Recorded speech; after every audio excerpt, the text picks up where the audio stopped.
You're right in time for Hope TV Newswatch on this 13th day of February 2023. Adida, the world is celebrating World Radio Day. And allow me to wish each and every radio personality a happy World Radio Day, more so from personalities from Hope FM, the station where you look and live. A very good evening to you and welcome to the broadcast. My name is Kennedy Kimani, and on the sign language interpretation tonight is our very own Boniface Murithi. Now, the world radio industry has evolved in the recent past and continues to shape how the masses consume content from the airwaves. As the country today marks the World Radio Day, Hope TV sister station Hope FM celebrated its achievement in remaining the leading Christian radio station in the country. Over the years, our very own Dolly Murigi begins our bulletin with the following story. As the radio industry celebrates World Radio Day, Hope FM takes pride in remaining the leading Christian broadcasting radio station in the country. Radio continues to be a major source of information and entertainment for people around the world, particularly in developing countries where access to other forms of media may be limited. So this knowledge, the Christian knowledge. Hope TV sister station Hope FM, a Christian radio station that started broadcasting 20 years ago. The station was founded in 2003 by Christ is the Answer Ministry system with an aim of spreading gospel in different parts of the country. Hard work researching on what you're going to say on air, because on the first few days, few months, it was a little bit hectic, especially you're thinking that you're speaking to 1 million people. But what I've learned over the years, even what we learned in school, is that we are speaking to one person, a listener. Well, another thing is that as I'm speaking to this listener, I'm impacting his life or her life through the content that I share on a daily basis. Yes, and there are many, many challenges along the way, especially when we were starting off. I've actually worked in Christian radio stations, 5 of them, Hope FM being the 5th one. Challenges here and there, trying to, go beyond. You don't want to stay where you were like the previous program. Some of its notable program is Activate, Shangilia, and Breath of Heaven. Once the fader is lifted high, the airwave starts moving, and that marks the beginning of a good listening. Sarah Kamau Morning GJ. Amani Aila is a presenter at Hope FM, hosting the Shangilia show every Monday to Friday from 1 to 4 p.m. It leaves no doubt that passion is the only secret behind a captivating show. Huu ni mchango wangu katika jamii, kwamba naweza kuwavutia wengi kupitia vyombo vya habari, naweza kuwawisha na neno la Bwana, naweza kukuza wengi kiroho. Unajua si lazima uwe mchungaji ndio uweze kueneza, na nadhani hata ukiniuliza tuna nafasi nzuri sana ya kueneza neno la Bwana.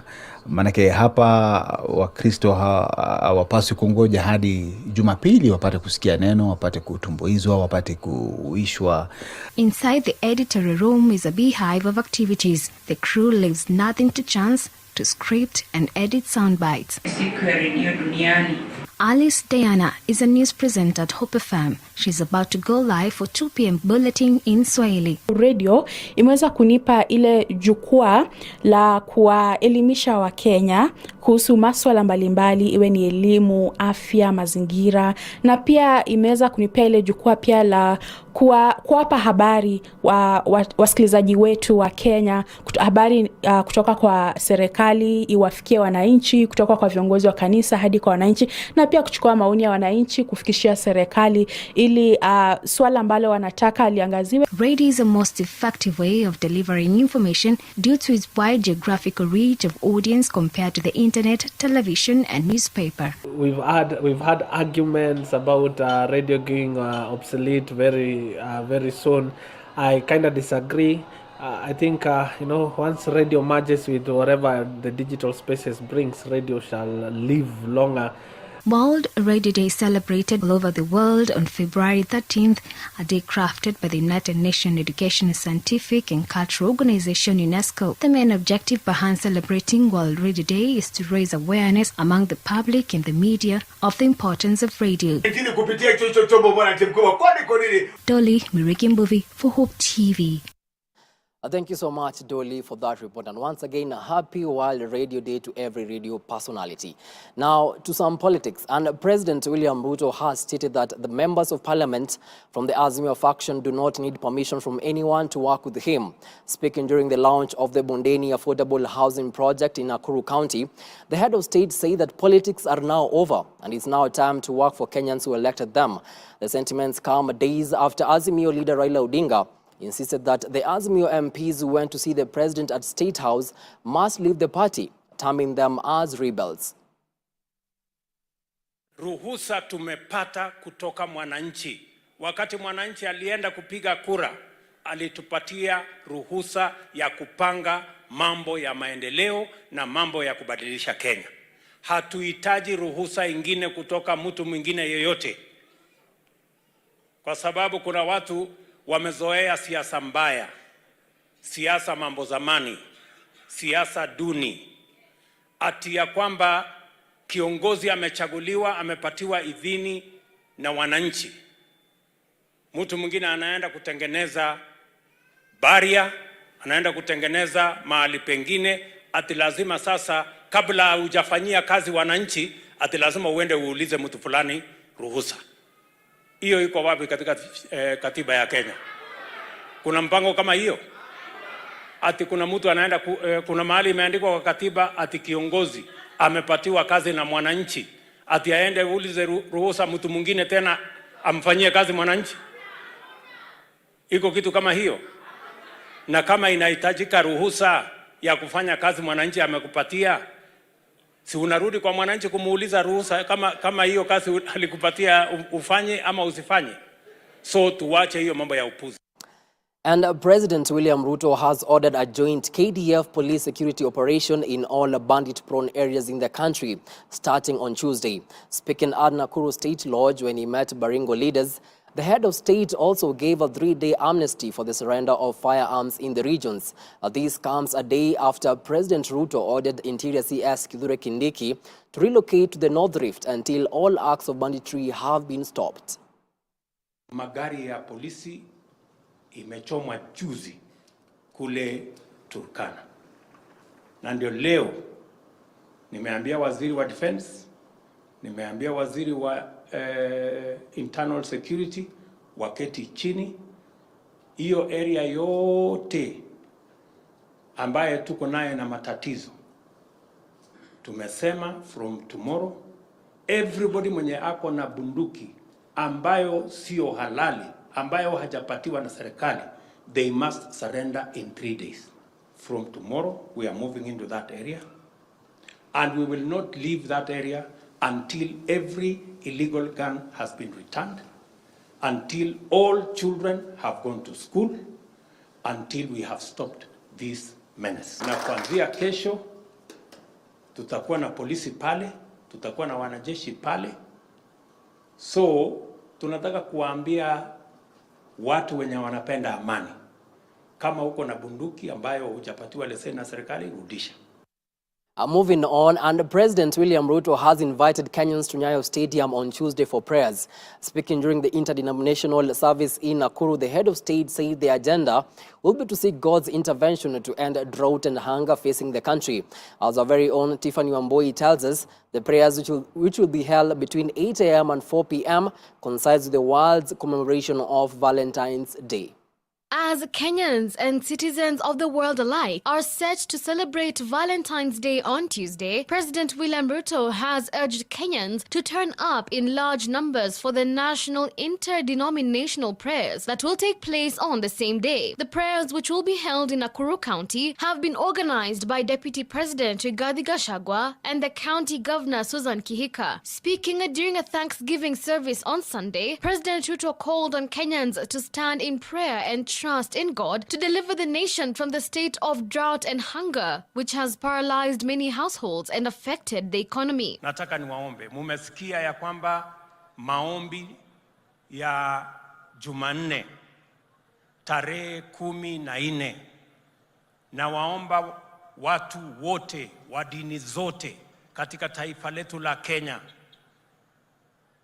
tukiwa mahali popote, na wale wataweza kuja Nyayo Stadium wakuja Nyayo Stadium on Tuesday 14th, tuweze kuombea taifa letu, hasa katika shida hii ya njaa na shida ya ukame. Ndio Mungu atupatie mvua na atuonekanie, ndio Wakenya waziangamie kwa sababu ya shida ya drought katika taifa letu la Kenya. He further stated that he is ready to work with leaders from all parts of the country to fast-track development and further build a better future for Kenya. And I want to tell every leader from every community and every party and every corner of Kenya that I am looking forward to working with you so that we can develop Kenya together. Kenya has been held hostage to ethnic politics, to personality cult politics for far too long. We need to unchain ourselves from that kind of politics so that we can unleash the potential of our citizens and the potential of our country and move our country to the next level. While addressing the insecurity situation that has tampered with normal activities in the North Rift, the head of state affirmed his commitment to tame unscrupulous individuals who have posed threats to communities residing in the area. Nimemwambia Professor Kindiki atoke ofisi Nairobi, aende aishi kule North Rift mpaka hiyo mambo ya wananchi kupoteza maisha yao iishe. Speaking during the same event, Deputy President Rigathi Gachagua, while referencing the purported raid at the former Interior Cabinet Secretary Dr. Fred Matiang'i's residence last week, stated that the security agency currently in place does not pursue political agenda. And would like to tell the press, mukikimbilia kuandika uongo mufikirie. The police force, police service iliongozwa na huyo ni tofauti na ile iko. The police service we have is a professional police service that has no time for politics. The police service we have no time to go and raid a house at night. The police service that we have itafanya kazi kulingana na sheria. At the same time, Prime Cabinet Secretary Musalia Mudavadi reiterated that the Kenya Kwanza government is not out to seek revenge, but to unite and reform the country. The president did not win by selling revenge. He sold an agenda to transform this country. And in the Kenya Kwanza agenda, revenge does not exist. We want to unite the country under the leadership of William Samoei Ruto. We want to be a law-abiding nation under William Samoei Ruto. And we want to have a nation of fairness and justice. Mambo ya uchaguzi ilikwisha, IBC kadikilea kiongozi, Supreme Court kadikilea kiongozi. Ni jambo gani lingine linaweza kufanyika ambalo linaondoa huyu rais kwa kiti? So I thank God, Your Excellency, that we are back again to where it all started, to say thank you to God because He fought for us a major battle that we had last year. And we thank God that you are not only the President of Kenya, but that you are steering this nation in the right direction. Tiffany Wamboi, Hope TV, Nairobi. Thank you so much, Tiffany, for that report. Well, many have said they will watch Champions League tomorrow, while to some, like my colleague David Odamo, are so happy that they'll be going for prayers. Anyway, moving on, the National Assembly and the Senate are set to resume sittings on Tuesday after a month-long recess. Some of the key pending business for the National Assembly includes consideration of the supplementary budget that seeks to reduce borrowing by 68 billion shillings. The Senate will also be determining the formula for sharing revenue amongst counties. Other key legislative proposals expected before the House include a bill to entrench NGCDF, a national government affirmative fund in the Constitution, and the Finance Bill that will spell out Kenya Kwanza's taxation policy. Meanwhile, health workers in Nairobi County on Monday downed their tools and held peaceful demonstrations at City Hall. The medics marched to Governor Johnson Sakaja's office complaining over NHIF deductions that have not been remitted, asking the governor to implement their health insurance cover to improve the working environment. According to the KMPDU Nairobi Branch Secretary Dr. Malindi Chao, the union has filed a petition at the Nairobi County Assembly and are asking Nairobi residents to seek services at the Kenyatta National Hospital. Why are we picketing? Because we don't have NHIF comprehensive cover. As we speak, doctors in Nairobi, not even doctors, all health workers in Nairobi, from nurses, from CEOs, from farm tech, from lab technicians, radiographers, all of them don't have an insurance cover. We are being exposed, our families are being exposed, we've taken all the risks without any insurance cover. So you can imagine the extent we are going, how far we have been pushed. By the time you see us walking in these streets, it is not out of our own wish. We cannot continue working without us ourselves being protected. We cannot. So from today onwards, we'll be here daily picketing until we get a very basic, simple thing, a medical cover. And with that, it's time for a quick breather here on Hope TV Newswatch. See you on the other side.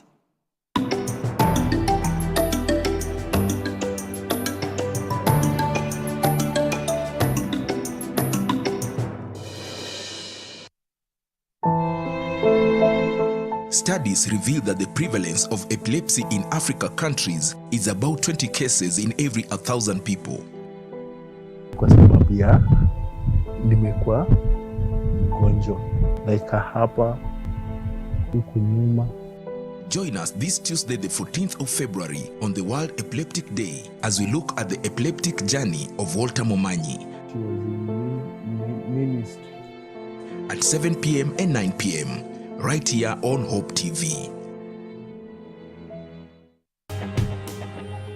Only God can turn a mess into a message. I have a boy on a wheelchair. Yeah. I'm still preaching on the pulpit. Amen. Niliona mguu ya nyuma inakuja tu kunikanyaga, imenilenga tu kwa tumbo. Nikaitana tu Jesus. I got tired of working with the x-ray papers, and one day I just woke up and decided to burn them. A test into a testimony. The whole community didn't want to hear that anybody is born again.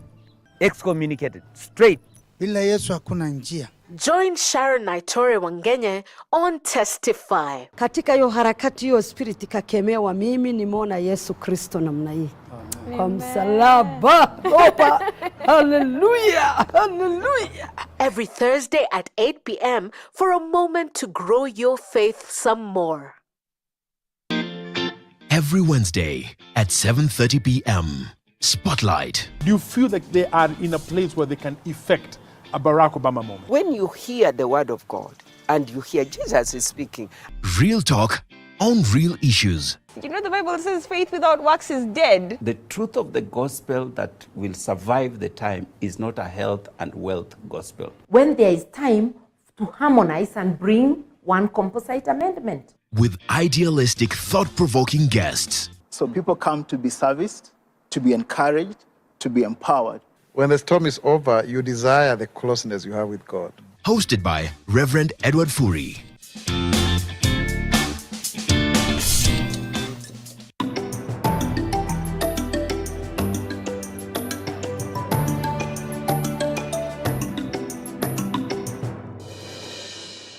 Welcome back. You're watching Hope TV Newswatch.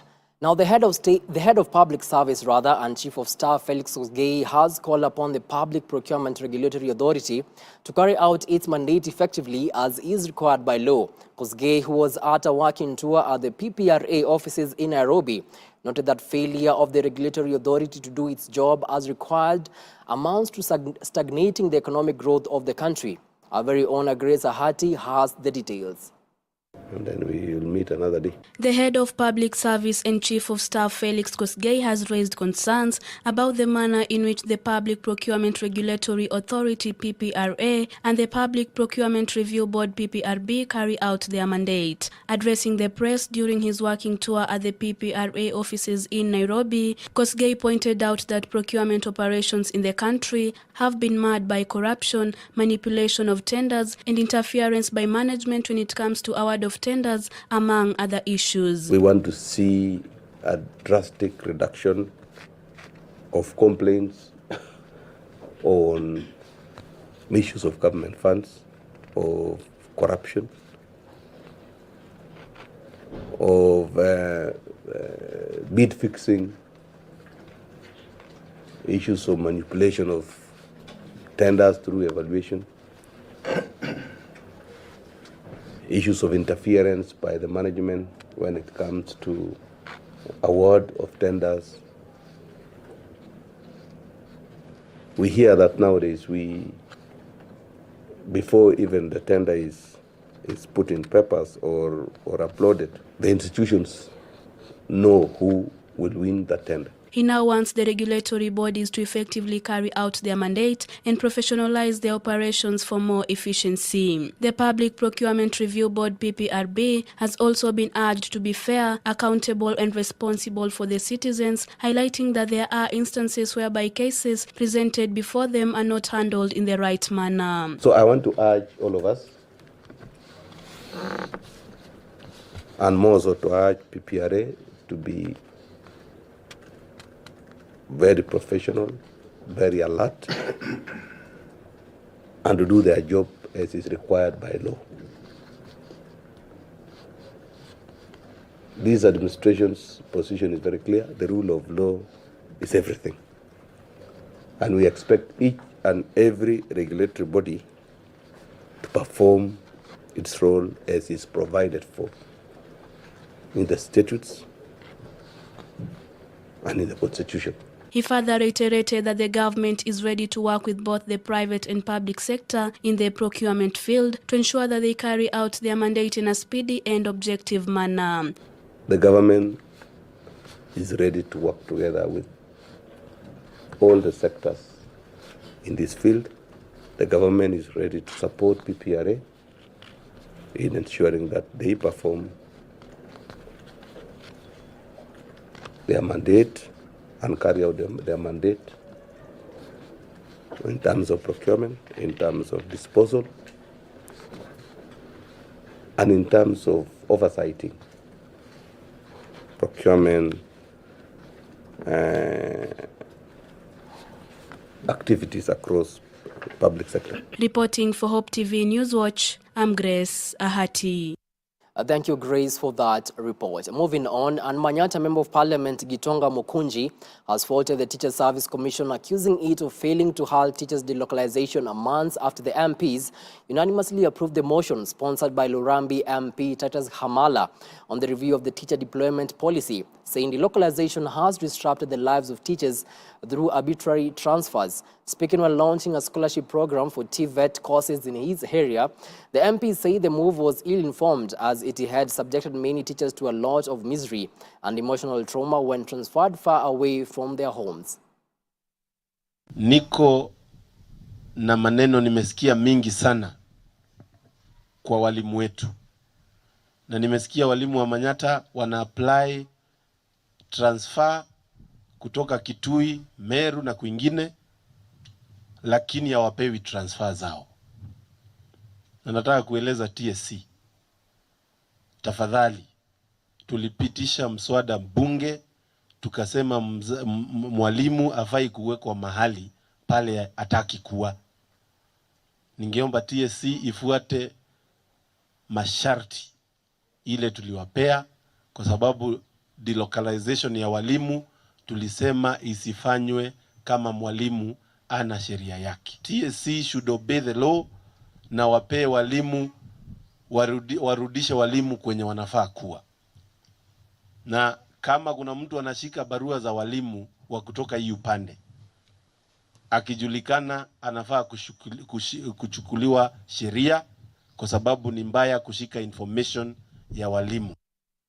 Now listen to this. A 16-year-old girl has been rescued from early marriage in Kinto, Kajiado Central.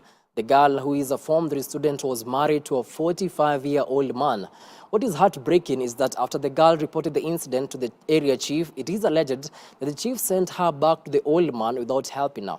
The girl, who has already given birth, will now join the season girls' school so that she can have the opportunity to continue her studies. Take a look. Kabla nipeanwe, nikaenda kumwambia napeanwa. Hakunisikia. Nikarudi. Fenye nimerudi, akanirudisha kwa mzee.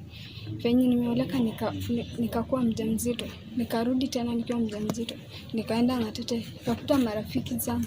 Nikakaa nao. Fenye nimekaa nao, chief wako alikuja. Huyo akanirudisha kwa huyo chief.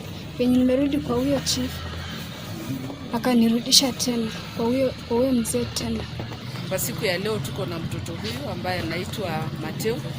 Yeye ni mwanafunzi wa shule ya upili ya Metro Secondary kidato cha 4, ambaye alituhumiwa kuolewa mapema na akashika mimba na sasa amejifungua. Msichana amekimbia kwa county commissioner ama kwa kanisa ili kupata msaada. Ni jambo la kuhuzunisha kwamba wana viongozi wa utawala hasa machiefs ambao pato wanaendeleza kimila za kale ambao zilipitwa na wakati, kwa sababu chifu anastahili kuwa mwangaza ya watu wake. Chifu anastahili kuwa kiongozi ambaye anapeana kipaumbele elimu ya watoto wetu katika taifa letu la Kenya. Lakini ni jambo la ajabu kwamba chifu ndiye anakuwa mstari wa mbele kulazimisha mtoto jina Irene Mateu miaka 16 aoleke kwa msomi miaka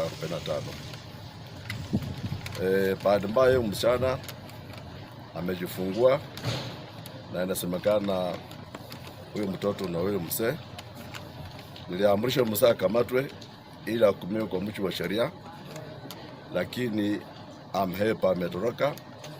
Nataka nihakikishie wananchi kwamba Kenya kuna sheria, Kenya kuna katiba, hata atoroka aende wapi, tutaendeleza msako kila siku tuone kwamba huyo mzee anakamatwa na anahukumiwa kwa mujibu wa sheria. Quite sad to see that this is happening at this time and age. Moving on to international news, and NATO Secretary General Jens Stoltenberg says a feared new major Russian offensive in Ukraine has already started. According to Stoltenberg, Russia is widely thought to be planning a major new offensive to regain the momentum in the war, which has been in a stalemate since Ukraine's counteroffensives last year. Ukraine now says it needs main battle tanks, fighter jets, and long-range missiles to counter these and to recapture more of its lost territory. At least 5 civilians have been killed and as many wounded in action across the war-torn country in the last 24 hours. The war in Ukraine is consuming an enormous amount of ammunition and depleting Allied stockpiles. The current rate of Ukraine's ammunition expenditure is many times higher than our current rate of production. This puts our defense industries under strain. Moving on, and Canadian Prime Minister Justin Trudeau has said that investigators are hunting for the wreckage of the mysterious flying object shot down by U.S. military fighter jet on Sunday. This comes days after suspected Chinese surveillance balloon put North American security forces on high alert. It was the 4th flying object to be shot down over North America by a U.S. missile in a little more than a week. Yesterday, NORAD confirmed that an unidentified object entered unlawfully Canadian airspace.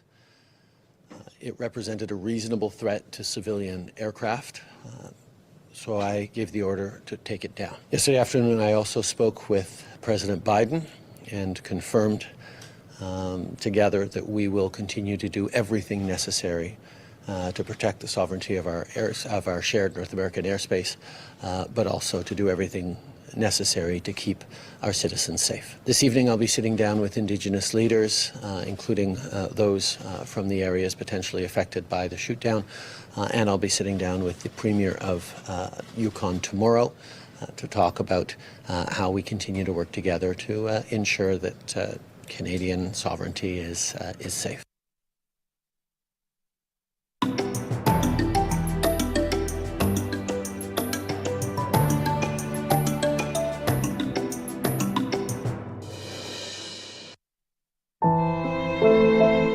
Studies reveal that the prevalence of epilepsy in Africa countries is about 20 cases in every 1,000 people. Kwa sababu ya nimekuwa mgonjwa like hapa huku nyuma. Join us this Tuesday, the 14th of February, on the World Epileptic Day as we look at the epileptic journey of Walter Momanyi. She was in ministry. At 7 p.m. and 9 p.m. right here on Hope TV.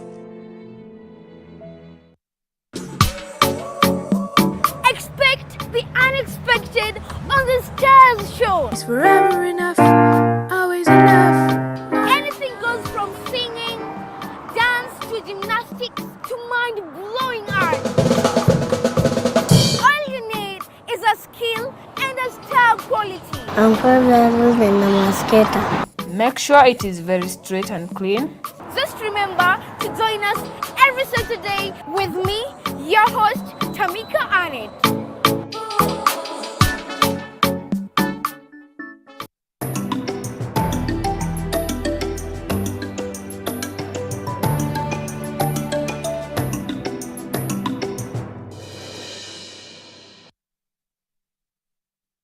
Welcome back, and to some business news now. And Transport CS Kipchumba Murkomen has stated that the Kenya Ports Authority will have its new managing director by the 1st of April this year. Speaking after inaugurating the authority's board members who will be mandated to start the recruitment process within a week, CS Murkomen warned against outside interference in the recruitment process. The new MD will take over from acting managing director John Mwangemi. The completion of review of KPA Act must be done. And that's something, Mr. Chairman, I'll be asking you to prioritize. My office will be ready to make sure that we have the act and then we deliver, we submit it to Parliament. I have no doubt in my mind that before 1st of April, we will have a new MD. And we have already discussed with the outgoing MD about a transition process. The Kenya Marine Fisheries and Research Institute has indicated an existing potential for tapping the blue economy in a move to upscale fish production in Kisii County. This comes even as the subsector was recently hit hard by what experts refer to as natural death occurrence of huge quantities of fish in cages in the Lake Victoria region. Speaking at Kisii town after inspecting Kegati Fish Research Station in the area, the chairman Safari Mumba singled out modern fish farming venture that could sustainability be exploited by the local farmers. He urged the farmers to utilize the skills imparted by the institute to boost fish production. Tungependa kushirikiana kwa ukaribu sana ili ufugaji au ukulima wa samaki uendelee vizuri hapa kwetu Kisii, ufanye vizuri na tupate ile tunaita value addition. Maana yake kutokana na fish au samaki tuwe na mambo mengi yakifanyika kwa ajili ya biashara na kuwezesha wananchi kupata chakula chenye manufaa mazuri kwa afya yao na kwa ajili ya kutengeneza kazi kwa ajili ya watu. Sisi tunajua kwamba Kisii ni mahali ambapo kuna uwezekano mkubwa sana, potential ya kuendeleza ukulima wa kuzalisha samaki. Kwa hivyo tukipoanzisha kituo hiki tumeona maendeleo makubwa sana ya ufugaji wa samaki, na hali ya anga ya eneo hili na uwezekano wa kuwa na maji ya kutosha imefanya kwamba ni mahali ambapo tunapaangazia kwa hali ya juu sana. Na kwa sababu uzalishaji wa chakula ni nguzo moja kubwa ya serikali yetu, na hasa kwa vile ambavyo serikali inatilia mkazo wa kuzalisha chakula cha kutosheleza wananchi wake. Sisi nasi tunachangia hapo kwa hali ya juu sana, kuangalia kwamba research yetu si research tu ya kikawaida, lakini research ambayo itakuwa ya manufaa kuendeleza maisha na kugeuza maisha ya wananchi wa Kenya nzima na hasa hapa tulipo Kisii.